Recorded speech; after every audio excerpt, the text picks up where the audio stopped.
So hi. Well, remote control doesn't work. Yes, it is on the keyboard. Hi, I'm Sebastian. I'm from Cologne, Germany, and I'm called Ask-A-Disco on the internet everywhere, like on GitHub and Twitter and stuff. Surprisingly, I'm a JavaScript developer, and in the past few months, I've worked with a lot of students and so-called junior devs. I don't like this junior, senior, specialist, consultant, you name it thing, but I think junior devs just sums it up really good. Also, I'm a passionate Whovian, that just thanks for the title. And yeah, let's talk about testing. Especially UI testing. I mean, every conference has got to talk about testing, unit testing, whatever testing, testing. Most of them are quite, boring. I hope mine isn't. So we start with a problem. The problem is here. You probably know that page. So when you click on the news anchor in the navigation on the page, then you land here on the news and updates page. That's pretty easy. So you can just use your mouse, click on a link, and you're there. Problem is, you might want to automate this. You might want to just have test cases that you can run over and over to assure that clicking that link does exactly what you expect. Clicking on the news link leads you to the news page. And I mean, we're all JavaScript developers here, and some of you might think, I'm a JavaScript developer. I can write a unit test for this. I mean, I write unit tests every day, millions of them. Wow.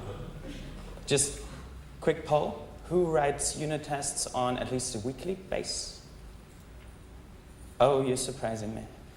I've asked this like 2 weeks ago on at Front Trends, a more front-endy conference. There were not as much as hands up in the air as here. So, well done. Okay, so back to I'm a JavaScript developer. I can use a unit test for this. Let's start with the theory of iframe script injection and synthetic events. So to prove that there is a way to have things like this unit tested. So I'm not a big fan of code in my slides, but I have to show you at least a bit. We can prepare a test page. Simple document with small script block and an iframe. So the iframe just points to ScotlandJS homepage, and our little JavaScript function test me injects another little tiny piece of JavaScript into that iframe. It appends it to the page. That snippet just fakes a mouse click, fakes a click on the news anchor, and then checks if the URL is like what we expect, news HTML. Actually, and I've prepared it so we can try it here in Safari. Just hit the page, and then if the gods of Wi-Fi are with me, will work. Cross fingers, cross fingers, cross fingers.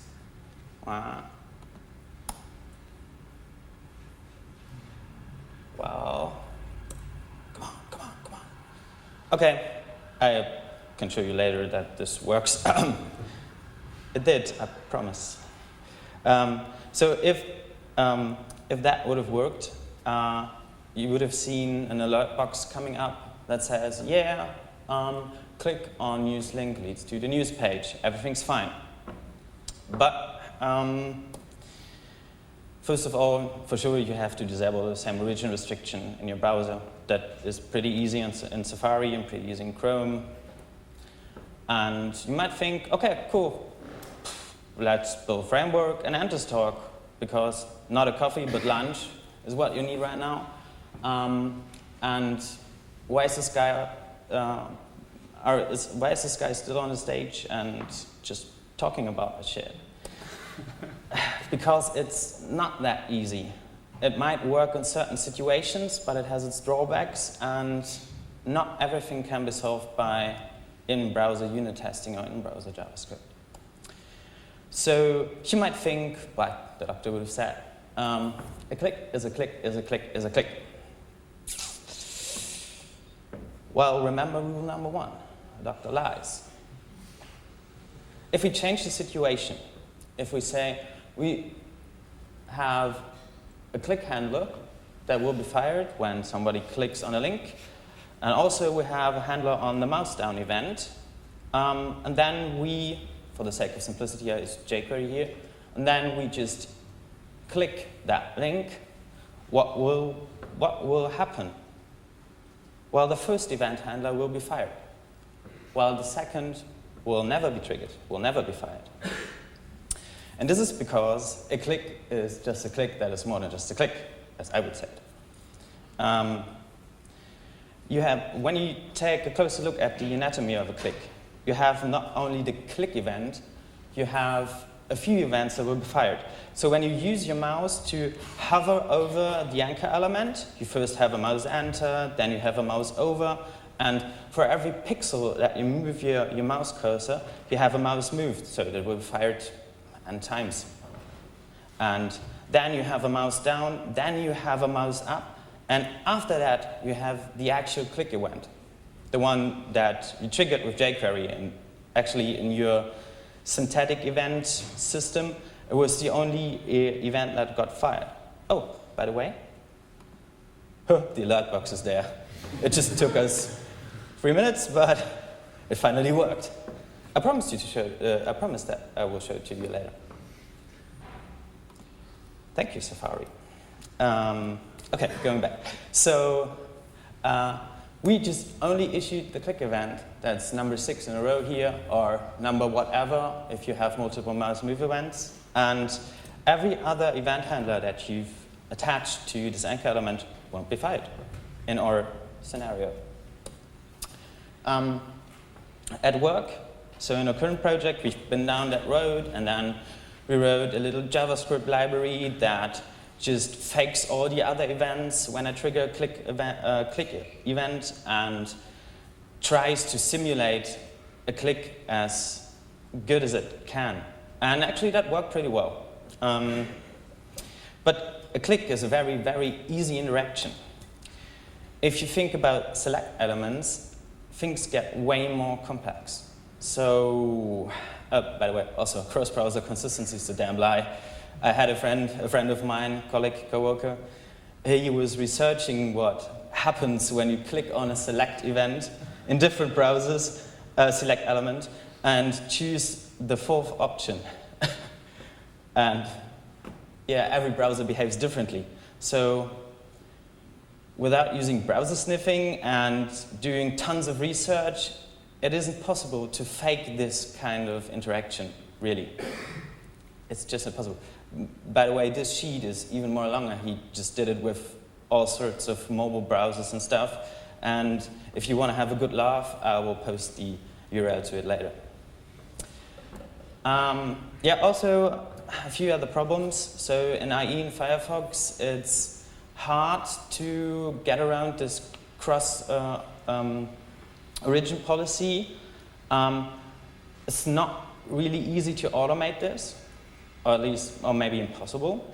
And maybe you get false negatives because of this disabled same origin policy, and many, many more stuff that can happen and lead to, yeah, not really good tests you can trust. So basically, that's just not the way you want to write your test. So I guess we can terminate that solution. But yeah, so speaking about Doctor Who, the crux of time travel is that actually we've been here before, and with us, I mean, others have been here before. Java developers have been there before. Just joking. I know, actually that's a habit of mine. I'm always doing a bit fun of Java developers in my talks. And I know a few of them, they're pretty nice guys, but actually working in the wrong language. So, and when those Java guys get their hands on automated UI testing, in my personal opinion, then it started to head a bit in the wrong direction. And you might know what I'm talking about. And I will tell it to you later, because first a bit of a history. Have anyone worked with desktop applications before, pure desktop applications, Windows? Okay, a few. Well, you might have more experience with it than I have, but there were some UI testing solutions back in the 90s that basically just recorded a user interaction, replayed it, and checked if the app looked the same, if things happened the same. So there were different solutions, maybe from most of them from major players like IBM and these sorts of companies. So a bit based on that idea, there was a framework for the web just rising in 2004, I guess. So actually, fun fact, Selenium wasn't developed in Java from the beginning. It was developed in Python, but then the core implementation switched to Java later on. And Selenium 1 was not a bad framework. It had adapters for different programming languages, so you can write tests in PHP, Ruby, Python. It used a nifty trick, so it had some little programs that it just, they're not part of the core, the so-called drivers. And these drivers like reverse-engineered the protocols, the debug protocols of the browsers, everything that they're exposing to make it actually possible to remote control them. So with Selenium 1, it was possible to run a snippet of Java or PHP code, and that snippet could exchange data with the browser. So it could control the browser and get some data back, and then just assert that everything is working great. Selenium 1 is now deprecated, and not because of this code, because that's actual Selenium code that will work today with the new implementation. But honestly, when I see things like public, static, void, main, takes an array of strings and probably throws an exception, and with all this package and import statements, I feel like, bah, that's not the code I want to write, test my front end.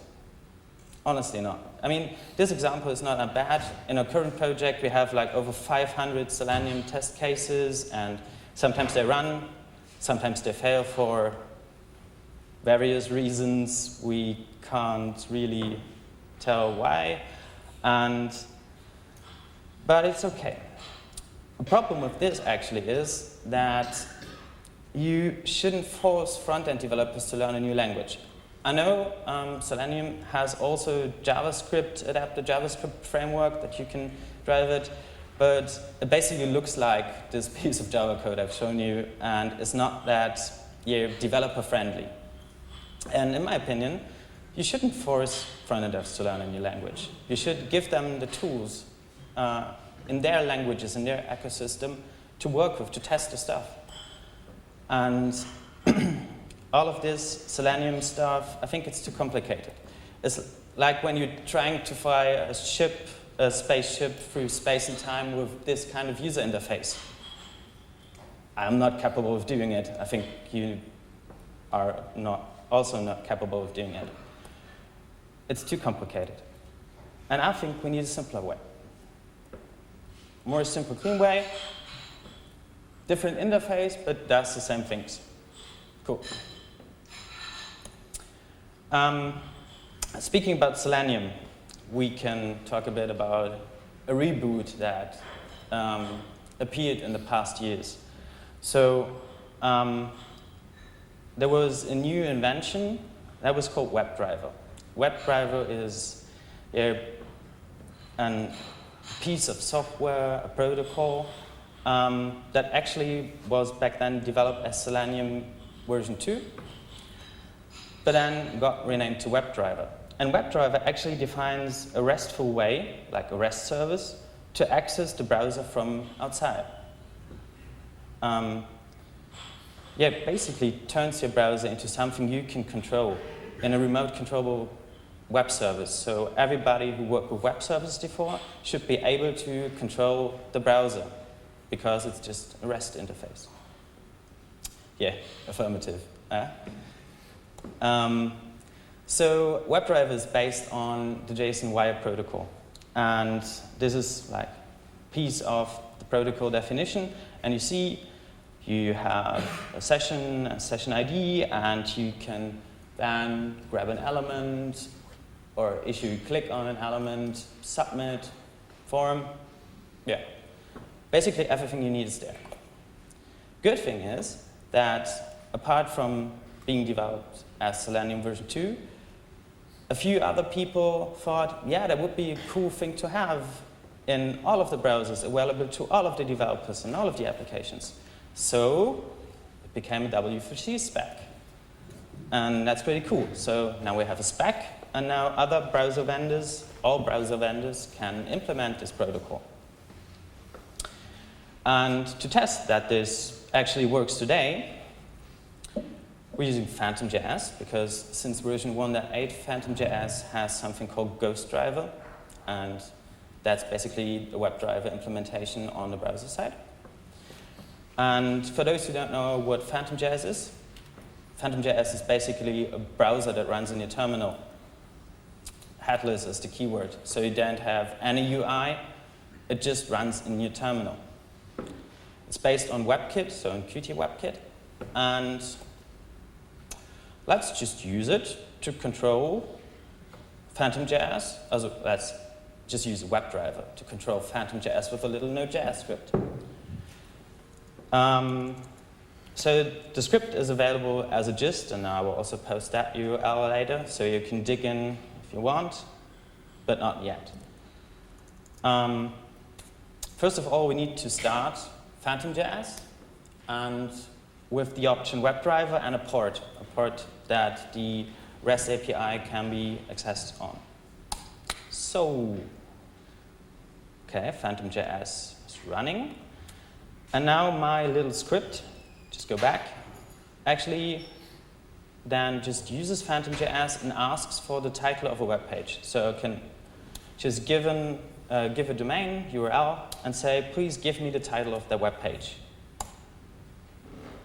Well, Wi-Fi gods are gone. Wi-Fi is gone. Retry, maybe?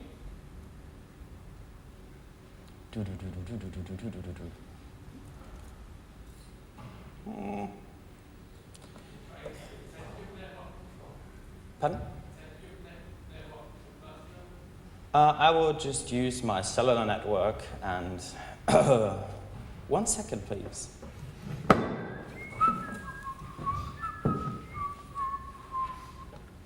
Yeah, any questions until here? So I can answer questions while I'm just opening my personal hotspot and stuff.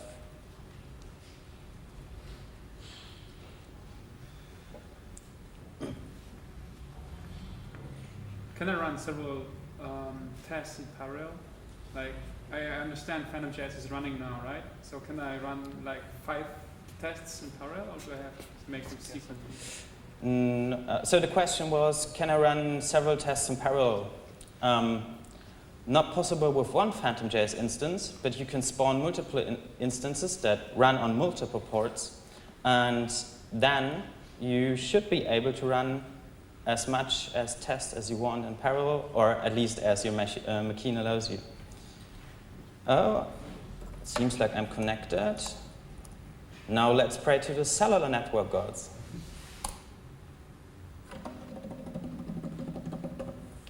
And the title of ScotlandJS is 2013 ScotlandJS.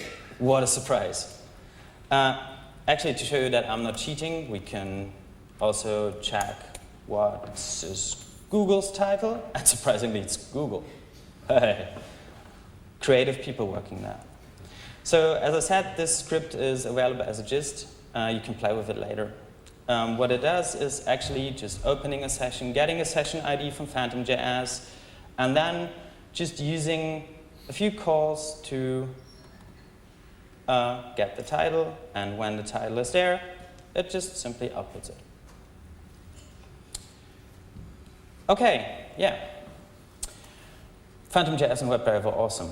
Obviously, they're awesome. But, yeah, there's always a but. It's just one browser. As front-end developers, we want to test our stuff in browsers that our users use, not in some browser that actually none of our users use. And I think that's it's a step in the right direction. Also because PhantomJS is very fast, and you can just use it while you're developing to assure that the basic elements of your page work. But it's not enough. And so then the question just simply popped up in my mind, what do we need? What do we as front-end developers need to test our web pages? And because I was so lonely sitting there and asking me this question, hey, I asked Twitter.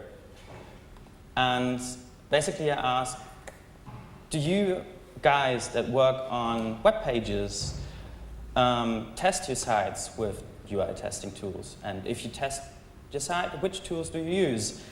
And there were quite a few interesting answers. So Selenium with some special adapter, and PhantomJS and whatever.js. Okay, I really like this one, my mom. And also another one, hey, I use my mom too, and my dad. Hey, yeah, I use a small group of beta testers, including mom and dad. I never heard of that test framework, but it sounds really good. Yeah, also Cucumber and Wartier with WebDriver, and yeah, Selenium, and soon to add JS testing via Jasmine. I don't know what Seth Petrie-Johnson actually want to test with Jasmine, but I don't think it's UI.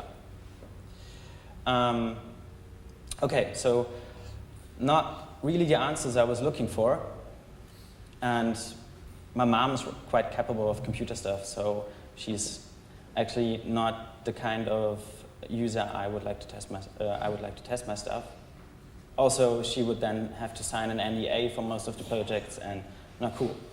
So I was back there at work discussing with my colleagues, what do we need? Discussing with the students and the so-called junior devs, what do they need? And obviously, because that was the common programming language, they want a tool that allows them to write the tests in JavaScript. And actually that's the main point. It should be an easy abstraction, and it should tackle the average front-end developer. Then, because when you think who builds the internet, who does websites, at least 70–80% is built by people who can just write a bit of HTML, write a bit of CSS, can barely copy and paste some jQuery snippets together. These are the people that write the internet, mostly. Not us. We're just doing cool stuff in some niches, and they're actually doing the most of the stuff that's out there. And we need a way that every average front-end developer is capable of writing tests, of testing their stuff. And also, it should be able to test stuff in real browsers, not only Phantom. And for the so-called enterprise, it would be cool if it could reuse existing Selenium infrastructure. So hook into the Selenium drivers, use the Selenium grid and stuff to run the tests. And actually, what most of the students and junior devs want was an in-browser runner, because they're afraid of the command line. You guys mostly, I think most of you enjoy hacking on the command line. I do too. But a person who can barely copy and paste some scripts to get a jQuery plugin working is afraid of the command line. and likes his browser because that's his main tool. That's the tool he's working with every day. Beside that, for the more advanced users, it also should have a command line runner. And actually, it should be as easy as jQuery, because jQuery brought JavaScript to a wide audience. And if you want to have a testing tool that tackles the average front-end developer, it must be as easy as jQuery. I mean, jQuery has its flaws, and maybe you disagree with its API, but one thing you can't disagree is that it's super easy and the entrance for a lot of people in the JavaScript world. My entrance in the JavaScript world was actually prototype back then, and I wish I would have had jQuery back then. So, do you guys know such a tool that can do all that stuff that we wanted to do?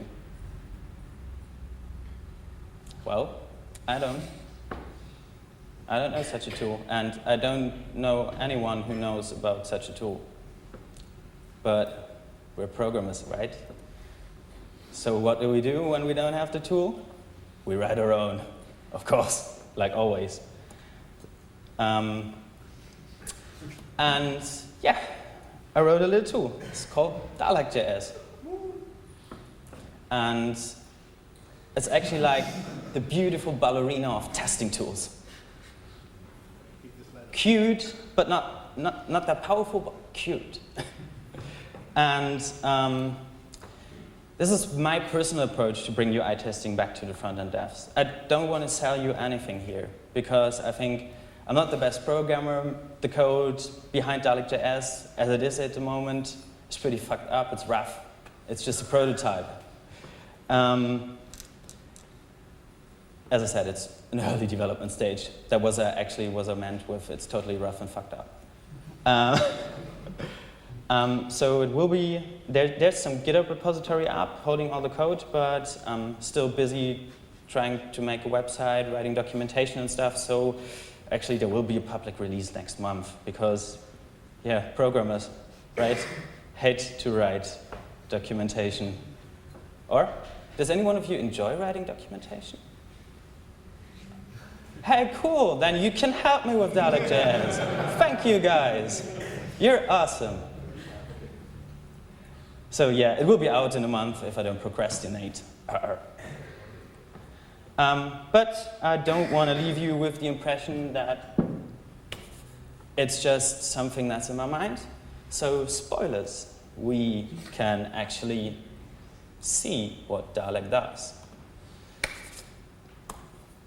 It will be installable, let's go up. It will be installable via npm. So easy installation is another point. npm install DalekJS. Ta-da! Not yet an npm, only on GitHub. If you try it now, error. So yeah, I made a test page, and that's actually the code that drives this test. It's again the example from the beginning. We go to ScotlandJS page, and then we check if the URL is as we expected, and if the news anchor element exists, if it's visible. Another thing you can't do with website scraping or other tools, actually checking that it's visible. Then we click on that link, check if the URL is as we expected, the news page. Then we do then we go back, actually like using the browser's back button to go back to the home page, doing a screenshot. Another time asserting that the URL is right. Then using the forward button of the browser, go back to the news page, doing a screenshot, and then we're done. Okay, let's try that. Again, cellular connection. Okay.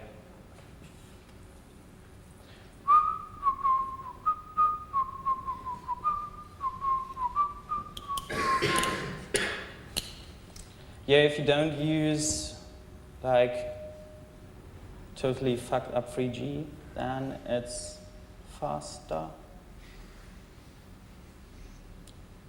More questions to this part? Cool. So keep watching closely while I'm answering the questions. What was the 6 of this respect? What is the number 6 in your test script? Ah, yeah.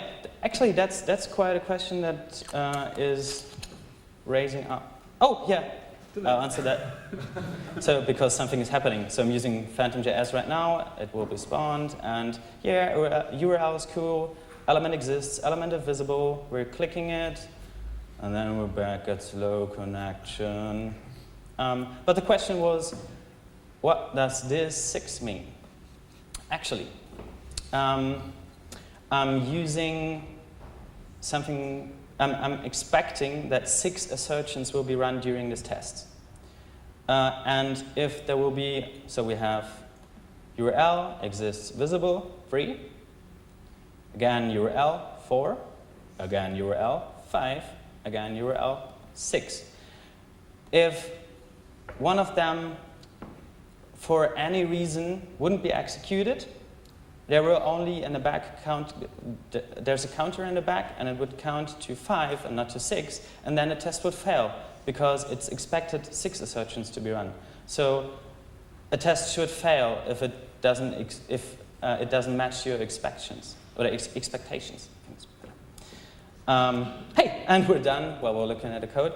So what actually happened in the command line was that we used PhantomJS to execute this bit of JavaScript, and yeah, it seems like everything worked, and the ScotlandJS page is very well done, and news can be written at all time. Just one more. I mean, it will take some time, because just to show in the back, you see there's Chrome popping up. Now I'm using Selenium, the Java version, that will also be automatically spawned, and starting Chrome, and yeah, in the back there is,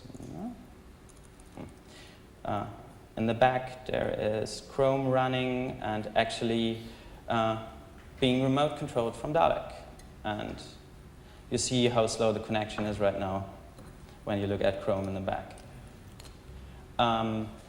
Yeah, so actually, it does exactly the same thing as we see above when it runs the tests with PhantomJS. They work in Chrome. And that's pretty cool. Except that there is some little quirks like where open null is, there should be actually open ScotlandJS, blah, blah, blah. Yeah, but that's that. Rough and fucked up code. Sorry, early development stage. Yeah, and actually, that was it. That was all I wanted to show you. There's so much more stuff you can tell people in terms of UI testing, like that they have to write test cases before they actually write test implementations, and that there's super cool remote services like Source Labs where you can just run your pages in the cloud and use infrastructure that's already there. Yeah, Source Labs guy over there. Thank you so much for that tool, especially that for open source stuff, it's just there, and you can use it without being charged. I really like that, thank you. And other people also tried to tackle this average front-end dev testing thingy with different solutions. So this is actually a nice one. It's called behavioral assertion sheets, and it's some kind of CSS style of testing your pages. There's no real browser behind it, so it's just scraping web pages with Node, but this could be a way of bringing front-end developers into the testing world, but I personally believe that this won't be the way. But it's a cool idea, and it's a new idea, and every time a new idea pops up, that's cool. That's cool for the ecosystem, that's cool for the community. Yeah, but now we're really done. Have we time for questions?